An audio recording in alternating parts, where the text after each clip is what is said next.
মাই, এটা কি? এ তো পুরান জিনিস দেখা গেছে।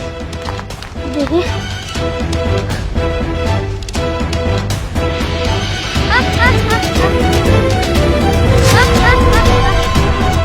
এই তুই আমাকে থেকে ভয় পাস না, আমি হলাম চেচুনি পড়ি।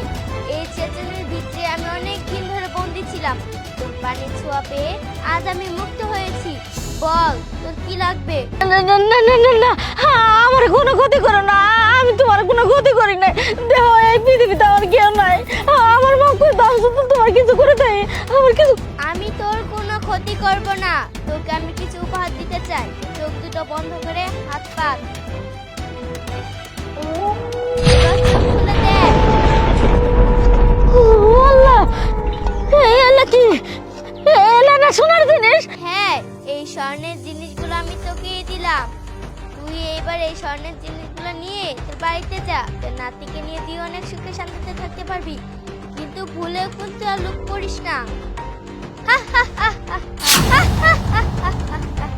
আল্লাহ গো, পরি তো গেলগা, এখন আমি কি করবো? এতগুলো শোনা জানা। আল্লাহ, আমি তো গরিব মানুষ, জীবনে জানা মতে কারো ক্ষতি করি নাই। এই এই সোনা দানা যদি আমার ঘরে নিয়ে যায়, মাসে তো কব আমি চুরি করে নিয়েছি, এগুলো আমি করে রাখবো। দেখি কোনো ব্যবস্থা করা ভাই নাকি।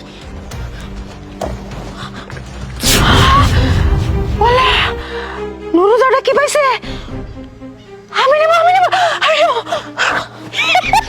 নুরুদা, কেমন আছো বনু? ঝাড় মধ্যে কি দেখি, এত পারামারি করিস না, পারামারি আমার পছন্দ না। অল্প অল্পতেই আমি এত গুলো শুনো, আমি তো বাপে সবই দিইনি।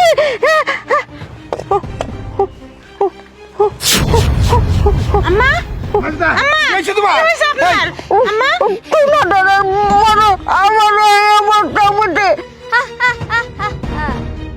এই তোর বউ একজন লোভী।